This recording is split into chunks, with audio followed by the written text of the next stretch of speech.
PCM will store a DTC when the test results from a monitor are out of the prescribed range. Monitor fails. With Type A failures, the PCM will store a hard code and activate the MIL after the first trip. This is known as one-trip detection logic. Where Type B failures are concerned, the PCM will store a pending code on the first trip but will not illuminate the MIL. If the problem occurs on the second consecutive trip, however, the PCM will store a hard code and command the MIL on. This is called two-trip detection logic. A monitor is used for the diagnostic tests run by the PCM. Monitors are executed on a continuous and non-continuous basis, meaning some monitors run all the time and others only run once, regardless if they completed or failed. The monitors are used to determine if the systems and components of the engine management systems are operating within intended parameters. A trip in the federal generic form is the term applied to a key-on, engine-run, key-off cycle, during which time the vehicle was operated in a way that satisfied all of the enabled criteria for at least one monitor. The scan tool will allow the recording of live data to help track down intermittent drivability problems. However, unless the problem appears while you're in the flight record mode, the captured data is relatively useless. Because of this, OBD2 regulations require the onboard computer to record a single frame of live data, known as a freeze frame, the moment the first emissions-related failure is recognized. This snapshot of information can be viewed on the scan tool when the freeze frame function is selected. Freeze frame data is only available for the first DTC and can only be overwritten by a DTC with a higher priority, for instance, misfire failures. Freeze frame data can be a source point for diagnostics, as when a DTC is set and an FF snapshot is taken by the PCM, you should be able to view the following information on the scan tool in the freeze frame data window. Calculated load value, throttle and fuel demand, engine RPM, short-term and line-term fuel trims, fuel pressure if available, vehicle speed, engine coolant temperature, intake pressure if available, closed or open loop status, and diagnostic trouble code. Freeze frame data gives you an initial picture of what happened when a DTC has been set, which provides a diagnostic index to the root cause of the DTC. DTCs can be cleared using the scan tool. This is the preferred method for clearing codes, since disconnecting the battery causes memory loss in the other electronic systems, for instance, the radio, memory seats, ATM, etc. It is highly recommended that any DTCs found are to be left into the system until the fault has been corrected. If any DTC is reviewed and then erased, readiness status and freeze frame data will be lost. Do not erase DTCs until the vehicle has been repaired. The PCM will automatically remove any stored DTCs following the completion of 40 consecutive warm-up cycles in which there was no occurrence of the original failure. For Type A failures, 80 consecutive warm-up cycles are generally required without incident before the PCM will clear the stored DTC. DTCs can be erased on a vehicle when the battery or the PCM is disconnected for at least 5 minutes and the battery leads, touched together, removed from the battery. On other vehicles, disconnecting the battery or PCM will have no effect.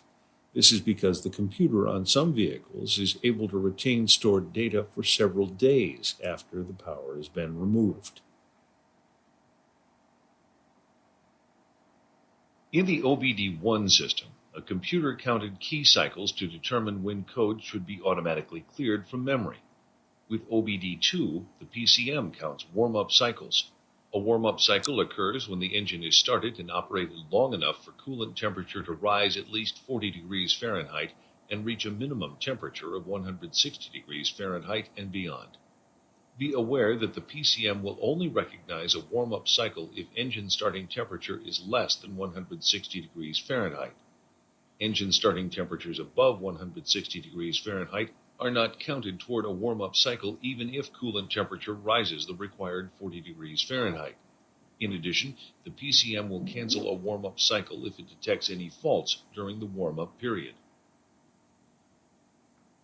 The malfunction indicator light, or MIL, is the universal term applied to the OBD2 warning light. The MIL will be displayed as the ISO engine symbol. The PCM activates the MIL and stores a DTC and freeze frame data anytime it detects a failure that could cause emissions to rise above 1.5 times the FTP, or Federal Test Procedure, standard. On OBD2 systems, the MIL is not used for flashcode diagnostics as it was on the OBD1 vehicles. This is why a scan tool is necessary for retrieving OBD2 trouble codes. The MIL will stay illuminated on an OBD2 system until the vehicle completes 3 consecutive trips without the PCM recognizing a repeat failure. For severe system malfunctions, including misfires and fuel trim problems, the MIL will stay illuminated until the vehicle is operated for 3 consecutive trouble-free trips under conditions similar to those that existed during the initial failure. MIL operation status. The MIL will remain on steady under KOEO, or key on engine off, conditions. However, there are some models where the MIL will come on briefly and then go out when the key is turned off, engine off. This is considered normal and is not an indication of a problematic MIL circuit. MIL on steady. This condition indicates that the PCM has detected a malfunction that could cause tailpipe emissions to exceed 1.5 times the FTP standard, and potential catalyst damage may occur. MIL flashing. The MIL will flash once per second if the PCM recognizes a misfire or fuel trim problem that could jeopardize the catalytic converter. Once the engine is out of the RPM and load range posing the greatest threat to converter integrity, the MIL will stop flashing and remain on steady. The MIL will stay illuminated until the vehicle is operated for 3 consecutive trouble-free trips under conditions similar to those that existed during the initial failure. Similar conditions: engine speed within 375 RPM of the value stored in the freeze frame. Engine load within 10% of the value stored in the freeze frame. Engine temperature the same as the value stored in the freeze frame. On vehicles equipped with OBD2, failures detected in computer-controlled systems fall into one of 4 categories. Emissions-related failures are categorized as Type A or Type B, while malfunctions unrelated to the emission control system, such as ABS failures, are designated as Type C or D. Be aware that the malfunction indicator light will only respond to Type A and B failures. Powertrain Control Module, or PCM, is the SAE generic term used for an OBD2 computer. The PCM is a larger, more powerful unit than its OBD1 counterpart. This is due to the complex software required to run the OBD2 monitors, as well as the enhanced diagnostic features provided by the manufacturers. The PCM processes input signals from a network of sensors and sends output commands to the appropriate actuators. In addition to making high-speed calculations regarding fuel control, spark timing, idle speed, etc., the PCM performs both continuous and periodic diagnostic tests, called monitors, on as many as 13 subsystems. Adaptive strategies are part of the PCM programming that allows it to compensate for component wear and other conditions affecting drivability and emissions. These strategies are based on information stored in PCM memory, which is a volatile form of memory. Consequently, if the battery or PCM is disconnected, the information in the PCM keep alive memory will be lost, and the computer will have to relearn the appropriate values. Relearning is accomplished when power is restored to the PCM and the vehicle is operated under the conditions listed in the manufacturer's relearn procedure. During the relearning period, a reduction in vehicle performance may be noticed until the adaptive values have been restored. Designing a program that allows an engine to meet strict air quality and fuel economy standards while providing excellent performance is no small task. However, this is only part of the challenge facing engineers assigned with the mission of developing OBD2 software. The reason for this is the countless variables involved with the running of the diagnostic monitors. Although programmers do their best to factor in any contingencies when writing this complex code, periodic revisions are often required. Reprogramming consists of downloading new calibration files from a scan tool via a modem into the PCM's electronically erasable programmable read-only memory, or EEPROM. This can be done on the vehicle using the appropriate equipment. Since reprogramming is not an OBD2 requirement, however, many vehicles will need a new PCM in the event software changes become necessary. The greatest benefit of OBD2 standardization is the universal diagnostic connector used for scan tool communication. Known as the Data Link Connector, or DLC, this is a 16-cavity design complete with power and ground circuits at pins 4 for ground and 16 for B+. These circuits eliminate the need for a separate power cable when connecting a scanner. According to OBD2 regulations, 7 cavities of the DLC are defined by the SAE and are common to all vehicles. The remaining 9 cavities are reserved for the discretionary use of the vehicle manufacturer. Be aware that some cavities in the DLC may not contain pins, regardless of whether the cavity is SAE or manufacturer specific. For example, SAE cavities 2, 7, 10, and 15 are reserved exclusively for data transmission lines or bus circuits.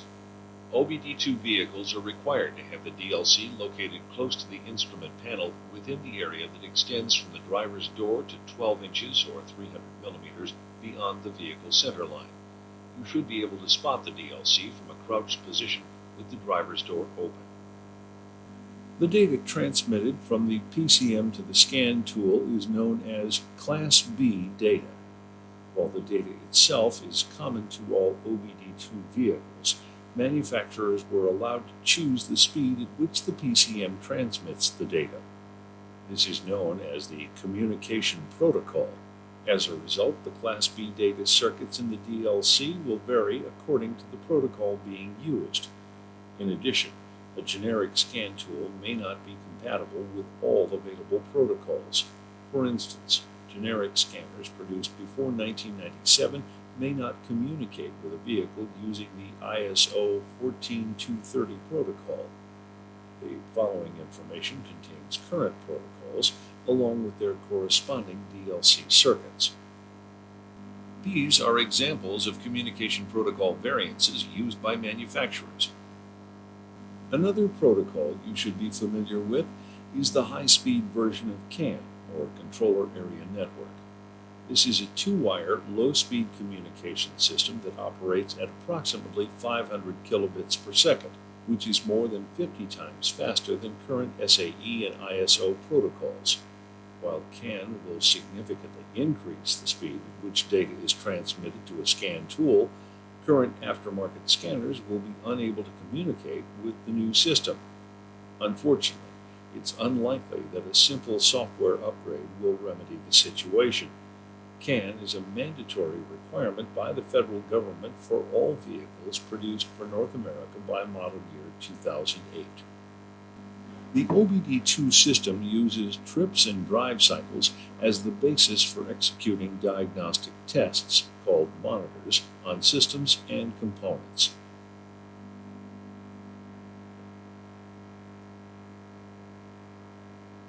The trip is a term given to a key-on, engine run, key-off cycle, during which time the vehicle was operated in a way that satisfied all of the enable criteria for at least one monitor. The OBD2 drive cycle consists of various vehicle operating conditions such as idle, acceleration, cruise, and deceleration. In order for the PCM to recognize a drive cycle, the key must be operated in a way that satisfies all of the enable criteria for each monitor, with one key-on, engine run, key-off series. Completing a drive cycle is necessary for all of the monitors to run. In addition, the successful completion of a drive cycle will set the readiness status of the monitors to ready. Be aware that the various operating conditions that make up a drive cycle do not have to occur in sequence for the drive cycle to be complete. In addition, while all OBD2 systems execute the monitors according to a drive cycle, the details regarding the different operating conditions vary between the manufacturer and the OBD2 criteria. Enable criteria are the parameters of OBD2 which must be met at certain conditions, such as time, speed, temperature, throttle angle, etc. These parameters are the minimum condition requirements to be seen by the monitoring software. Examples of enabled criteria fall into areas like engine operating conditions. Engine runtime is greater than X amount of time and coolant temperature is greater than X temperature, or vehicle operating conditions like ignition key on or vehicle speed is greater or less than X miles per hour. This is a very small sample of criteria the OBD2 software looks for to compare, rationalize, and determine if conditions have been met to then run the monitor for completion. In order to meet the enabled criteria for the monitors, the vehicle must be driven to certain parameters that allow for the software to be supplied information from vehicle conditions to meet enabled criteria for the monitors to run.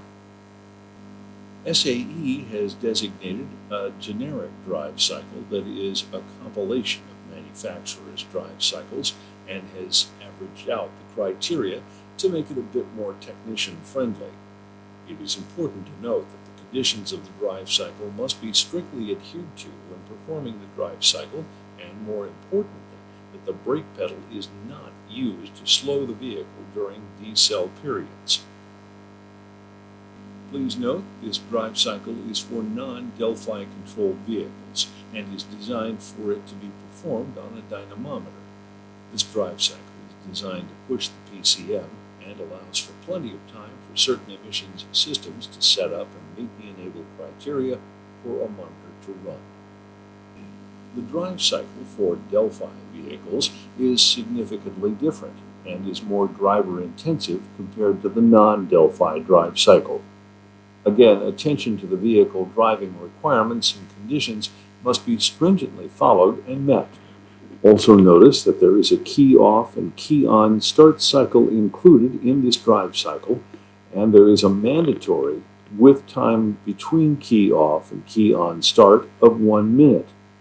This cannot be shortened. If so, you will have to start the drive cycle over.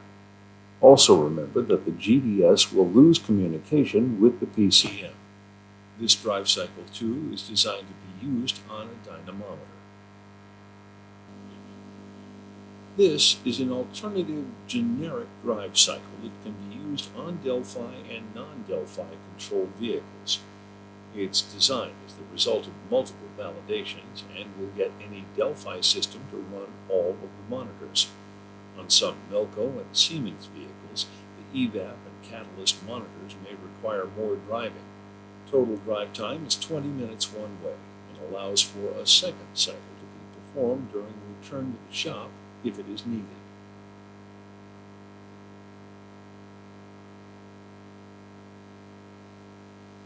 One, drive cycle information. OBD2 drive cycle. Drive cycle required tools, scan tool, all associated cables, and VCI for flight recording, paper and pencil, watch or clock displayed on scan tool screen. A passenger is highly recommended to operate the scan tool for flight record and review of monitor readiness status.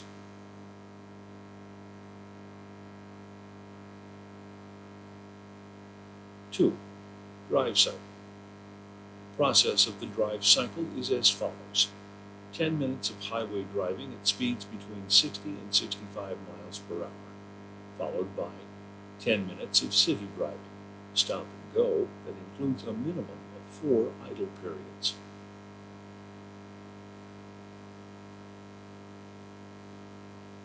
3. Highway portion. With the scan tool, verify the readiness monitor status should be not completed. It is strongly recommended that the negative battery cable be disconnected for at least 4 hours or longer. Reconnect the battery cable. Make sure the fuel tank is more than 1/4 tank full and no more than 3/4 tank full.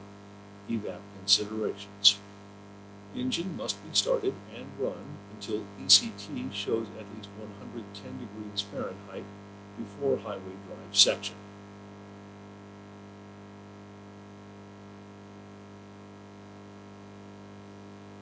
Four, connect the scan tool and set up for OBD2 monitoring.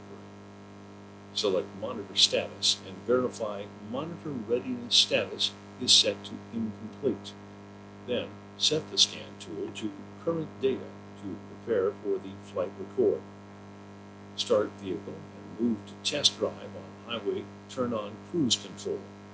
Merge onto highway and accelerate to 60 to 65 miles per hour as quickly as possible as soon as cruise speed is achieved. Set cruise control and begin flight record cruise with no decelerations for 10 minutes. Try to utilize a flat or highway surface with as little or very little elevation changes as possible. Distance traveled should be approximately 13 miles. Once cruise test time has elapsed, cancel cruise control and decelerate closed throttle and no brake for at least 5 seconds.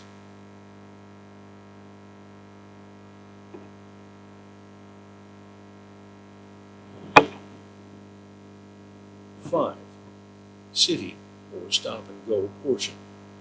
After cruise time completion, exit the highway to drive in stop-and-go traffic for 10 minutes. During this time, at least 4 idle periods must be achieved. At this time, it is suggested to record your flight record to save in a file for data transfer later. You can pull over if need be. This would qualify for 1 idle period. Just do not turn the key off. Idle period consists of a stop at a traffic light for at least 1 signal cycle, or you can utilize a local parking lot for a stop point. Suggested that you drive 5 minutes out and then 5 minutes back to return to the point of the highway. Before returning to the highway, review the monitor readiness status. Most, if not all, should have set to completed. After review of readiness status, return back to shop. Follow the same cruise protocol, speed with cruise control for 10 minutes. This will aid in any readiness monitors that had not been set during the first portion. When back at shop, record data, and save flight record file for future reference. Be aware that the various operating conditions that make up a drive cycle do not have to occur in sequence for a drive cycle to be complete. In addition, while all OBD2 systems execute the monitors according to a drive cycle, the details regarding the different operating conditions vary between different manufacturers and the OBD2 criteria. A driving cycle consists of engine startup and engine shutoff.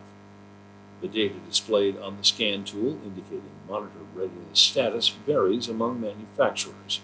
The scan tool will display the word complete when the monitor has run, while others use words such as ready or done.